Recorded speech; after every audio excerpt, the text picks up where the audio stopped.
নমস্কার, চলে এসেছি আজকে নতুন একটা ব্লগ নিয়ে। আজকে বাড়িতে বানালাম গাজরের হালুয়া। অনেক দিন ধরে খাবো খাবো করে ইচ্ছা হয়েছিল, সেই জন্য গাজরটা কুড়িয়ে নিয়ে একটু সিদ্ধ করে নিলাম। তারপরে জল ঝরিয়ে একটু শুকিয়ে নিলাম, মানে চিপে নিলাম।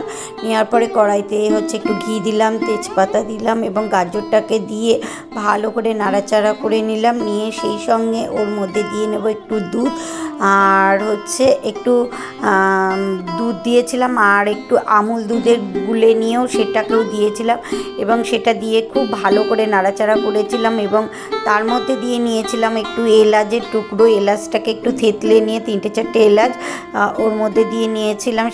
আর কিছুটা পরে দিয়েছিলাম ওর মধ্যে চিনি দিয়ে বেশ খানিকক্ষণ জাল দিলেই আমার একটু শুকনো শুকনো হয়ে গেছিলো এবং আমার গাজরের হালুয়াটা তৈরি হয়ে গেছিলো।